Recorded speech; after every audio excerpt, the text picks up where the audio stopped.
3, 2, 1, action.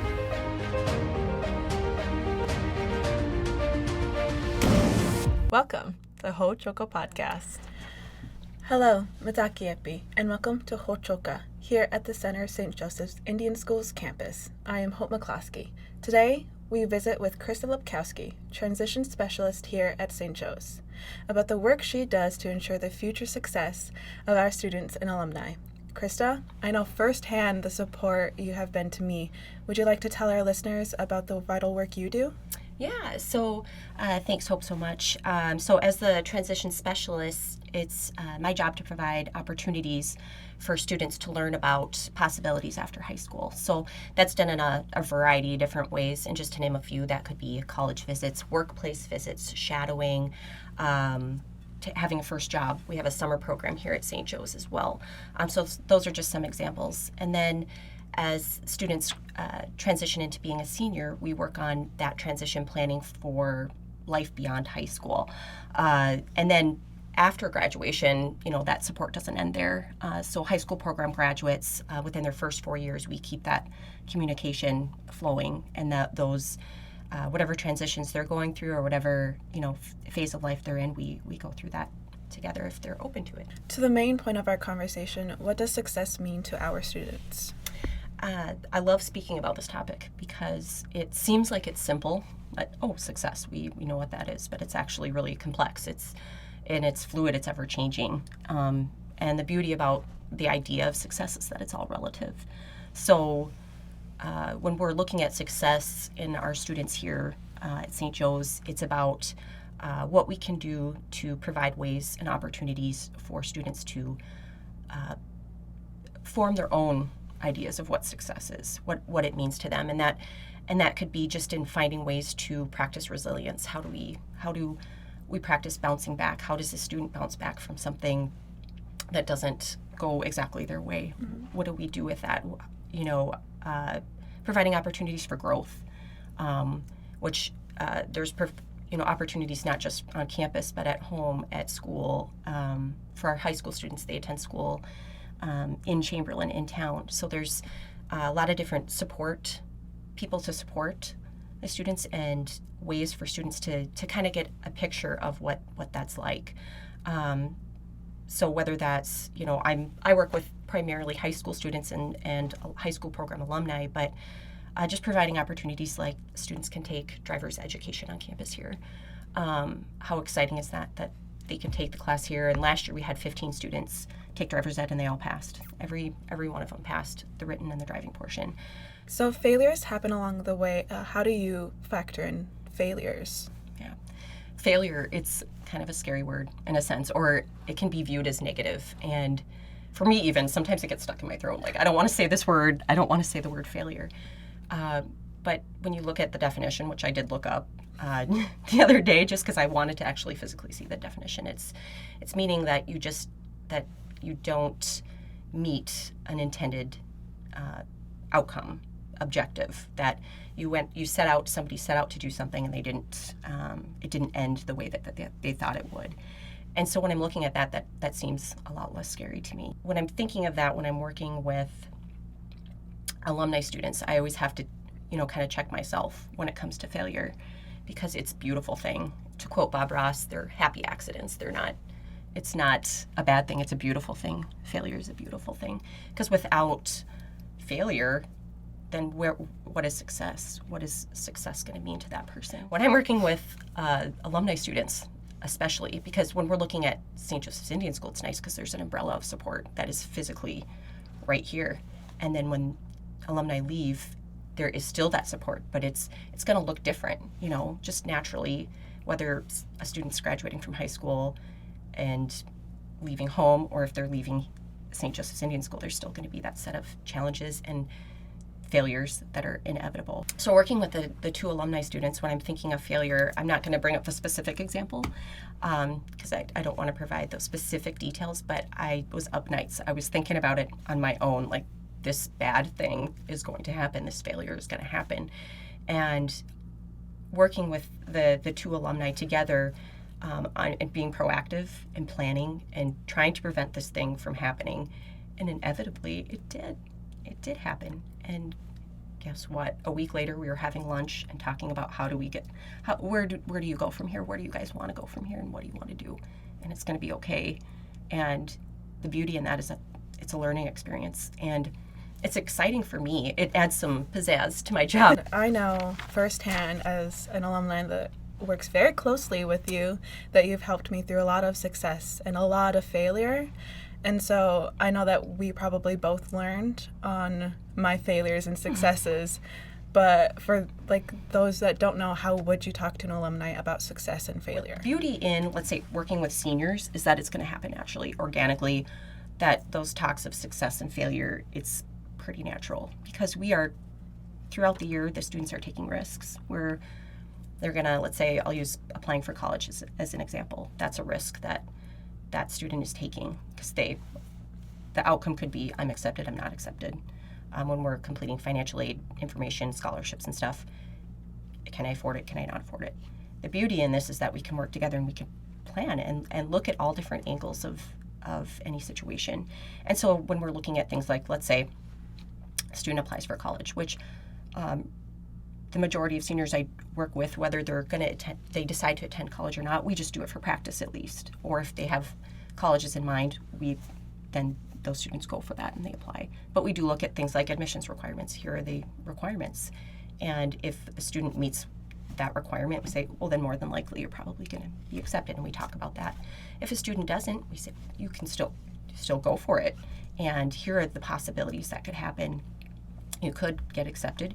You might be accepted on a probationary period, or you might not be accepted, but where do we go from there? And if you still want to go for it, let's look at appeals and see what we can do. So in this, students are taking those risks when we're meeting together to see what's going to happen with this result, applying for apartment applications. And then naturally we talk about failure, that it's going to happen at some point. We have senior meetings. And I remember I provided an example of myself, but I was in disguise talking to students about a student that I knew of, or a friend that I knew of in the past that experienced a certain failure over and over again and made the same decision. And at the very end of the senior meeting, which I love the senior meeting, I revealed that it's me. And to reveal that, no matter what you think, what perceived notions you have about somebody's life and what they've done, those failures have brought them to where they are today. And we do more structured type of settings to present success and failure to students. So that would be Hope, we invited Hope back. This was pre-COVID, the year before COVID.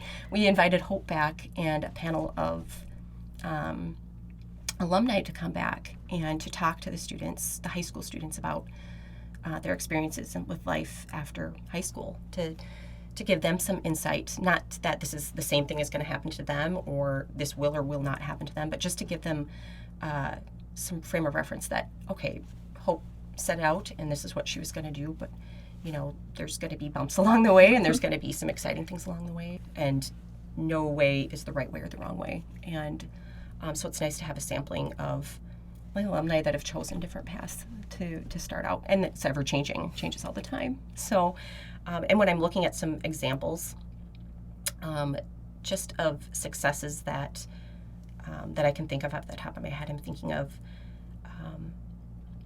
a student who had lost his mom the day before we were going to move to college. We are already, she was ready, family was ready to move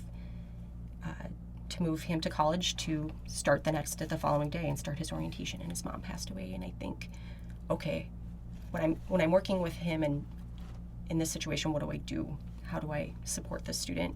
Either way, I would totally understand if he decided not to go. And so just having that opportunity for me to step back and check myself and think and my ideas of what he should or shouldn't do, in that he decided to move forward and he finished that semester and he met those expectations of that semester. And I think how wonderful it is to have not only support through St. Joe's, but through his family, through the college.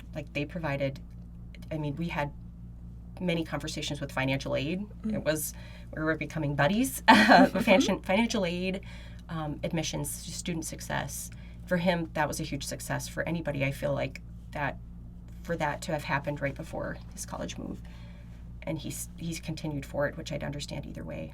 And also looking at more success stories. I know alumni that graduated a few years ago who has two beautiful babies, and she's working as a CNA and also going forward with school. And I think, how does she do it? Because I feel like, for me, I have a toddler and I work full time and I've got that time at home, and I can't imagine adding more to it. I'm like, how does she do it? So how would you say that society in general defines success, and how does that play a role in this conversation we're having right now? When we're looking at, let's say, for example, high school program graduates here from St. Joseph's Indian School, when we're seeing what they're doing after high school, 96% of those graduates are employed, going to school, college, or are enlisted in the military, and that's amazing. So that's something to be celebrated and congratulated. And of course, in our previous conversation, we're talking about how success is relative. So there's a lot of ways that we celebrate those successes in the moment. We share them with, share it in different ways. So this is to be celebrated too. This is pretty exciting. So you mentioned celebrating success. What does that look and feel like for you? The wonderful, great thing about St. Joe's is that we love to celebrate milestones. So in which they should be celebrated. So that's college graduation, alumni student that is finishing service, has finished their time in the military. We're going to celebrate those milestones. And then also, what's great about St. Joe's is that seemingly little, I won't call them little, successes are celebrated every day. So when I think to, I know the younger students, I don't work as much with the younger students, but with the high school students, seeing things like a student has received an offer for a first job interview. Mm-hmm. How exciting is that? How exciting is that opportunity? We're going to celebrate that in the moment. I don't know if you remember this feeling like as a senior, they budget, and then they plan their meals, and they have that task. And I always think, like, that's a major thing. I never did that in high school. I browned meat. I told one alumni student, like, the first time I browned meat, I was 22 years old. So I look at the fact that as a seniors moving through, that they're not only cooking meals, they are budgeting for the week and making sure, like, oh shoot, I have $5 left for the week. What do I do? What do I do with this? When I'm working with seniors, we, I probably sound like a broken record, but after I meet with seniors in their senior meeting, I say, look at everything that we've accomplished today. Because we set out, I set out with an agenda or a list of things for that day based on our last meeting and what they're wanting to do. Mm-hmm. But then when we just physically view that list, and I've printed out, I type all my notes up and I print them out, and I think, wow, look at everything you've accomplished so far. It's in just our little sitting here, look at everything that you've done. So we celebrate those things. Alumni come in and sometimes do a lot of those things in an afternoon. Half a day they come in and, like, I want to go back to school. So then, okay, let's get all this stuff done. And they do it in an afternoon. And we're like, see, the great thing is that when you're a senior, we're doing these things little by little to show you that, not to overwhelm, and to show you that you can do this. Mm-hmm. And then when you get out there and do it many times, or let's say the FAFSA, you're probably a pro. Hope's a pro at FAFSA. So things like that, it's like just doing it for the first time is a little scary, but then you celebrate that, and yet that's how confidence is built. Yeah. There are certain distinctions between enablement and support. Mm-hmm. Those are very big things and very different things. As an adult now, I can notice a difference in, whereas in the past I probably wouldn't have been able to. Mm-hmm. And so can you tell us how supportive St. Joe's is, and how it does influence the support it gives? Right. That's it's a hot topic. That's a great topic. When we're looking at, let's say, a high school student, or any phase from first grade up to senior year in graduation, students have an umbrella of support. So a lot of things are in-house here that they have. Especially, I notice students notice when we go on college visits, and they're like, hey, we've got our own healthcare facility here, we've got counselors here, and we do have that. Mm-hmm. We do that. We have that. We have that too. So it's nice that having that umbrella. And as seniors, we do transition planning, and that's really, for me, it's not only helpful to have something down on paper, even if things change, because they do. Yeah. Sometimes every time we meet, it's going to be changed, and even over the summer, and it's great. Again, it's exciting. It keeps me on my toes. So when we're looking at that, what I'm really doing is kind of gauging where that student is that year. That senior year, I'm gauging what type of support that student, I feel that student's going to need the next year. So, which I feel is, over the years as I've been in this role, I continue to realize that that's really important. That senior year is important for many reasons to transition. But also just to gauge, okay, when the student leaves, the support's going to look different. You still have the love and support of all the people that you had, graduating. So it's not like you graduate and it's all done, but it's going to look different in terms of proximity, closeness, availability. And so as part of that transition planning, we talk about that healthcare, talk about who are your supports, whether they're adult or peer, who's that person going to be? And I know sometimes it's hard to remember because it's not pertaining to that senior at that time. So it's sometimes I'll meet with an alumni and we'll go back, why didn't we talk about this? Oh, we did talk about it many times, but sometimes, which I remember being a high school student too, that certain things are going to stick and certain things aren't when it's pertaining to you at that moment.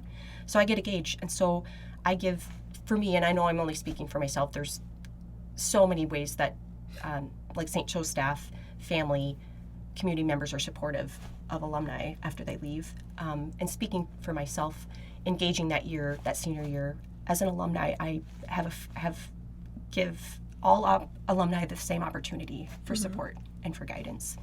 But I realize that some are going to need it in a different way. So some students that I know that I'm going to need to be more face-to-face, in-person, physically present with them. Yeah. And it's a really fun part of the job too, is that to travel. Well, I guess I'll have to drive to Mitchell today. Shoot, and we'll have to go out to eat, and then we'll apply for jobs, and we'll work out those apartment applications with that. The goal is that they know how to seek it out to the source. So instead of, let's say, a student has a financial aid question, they come to Krista or somebody else, a house parent or somebody that they have that question for, instead of going to that person, eventually that student will have confidence to know who to go to gradually. Or let's say there comes a point 10 years down the road where you're like, oh, I'm going to apply for a mortgage for the first time. To know where to go, I'm going to contact the bank and I'm going to make an appointment, which you could still call me. Call me anytime. We'll talk all about it. But the goal is for them to transition out of that high school phase and beyond. But support is always there. So it's important to know too that if I'm not that person for them, I totally understand. That's okay. There's a wide variety of support, and for me too, I rely on it as well. So especially family is huge. That they're the main source that I look to in terms of to make sure that student has somebody, and also staff here as well. There's so many people that that are there to support. It's just a matter of sometimes for the students, like when we're going through the transition plan, is writing that down. That's why we just write the names down. Who are people that you can think of that if something happened? So we talk about, okay, if something legal happens, what do you do? Who are you going to go to? And a lot of times they list their family members first. And then I tell them I'm going to put my name on this piece of paper because I'm going to be here for you as well, and counselors. And but I know that family is a huge support and huge influence too in terms of students alumni that say, I'm going to do this because I saw my family member do this. Like we had a recent grad who he's going into the construction field because he worked alongside his dad, and he loved it. So I know from my own personal perspective, a big part of how I'm gaining success in college life and what I'm doing afterwards relies on communicating with you. And so my mom may not directly contact you, but she's like, oh, just call Krista. Krista is going to help you through this, whereas I can't. Well, and I think too, I feel like one of the most important things. I kind of spoke to high school students. Some things are not going to soak in because it's not pertaining to them at that moment. It's the same with families with that particular alumni. It might not pertain to them at the moment, but for me, I just want them to know that there's another person out there, or enough people out there that are there to support them when they're ready or when they need it or want it and want to seek it out, that there's somebody else here in addition to family to support their loved one. Yeah, that's good. So I know that there's differences between my senior year in high school versus my senior year now while I'm in college, because when I was a senior in high school, I was mainly worried about getting into college. You know, I was battling with Augustana in Sioux Falls and Northwestern, where I would have gotten a complete full ride. And I know that I chose to lean on you for all of that support. And now that I'm graduating from college within like the next few months here, and I'm determining where I'm going next, whereas, you know, like I have that training program that I want to try out for, and I'm still choosing to lean on you. You know, like there's big differences there, and how would you like to address that? Yeah, I love this example that you bring up, because when I look at you, so we're just talking about you in particular, just even as a senior, I know that certain tasks are going to be done whether I'm there or not. But I know that it's helpful for us to do things together. Within your time in college, similarly, I know that we're going to communicate. We communicate quite a bit, and that we're going to continue that on. And that, it's time for FAFSA, or it's time for taxes, or it's time for certain things throughout the year, or where am I going to live next year, or but the differences that I see, even though you were very self-sufficient, I'll say again, I relied on that. When I'm looking at your class as a whole, I relied on the fact that you're self-sufficient. But it has morphed into something beautiful, still beautiful then, but beautiful that you're doing things on your own. I know you say that you're coming to me, but it's more that we're in it together, and we're like immersed in it together when you were a senior and your first couple years out. Now you're just telling me. Now it's more of Hope's letting me know what's going on. Good. Krista, once again, thank you for joining us here at the Ho-Chukka at the Center of St. Joseph's Indian Schools campus, where we talk about issues central to Native American education today. Until next time, stay centered.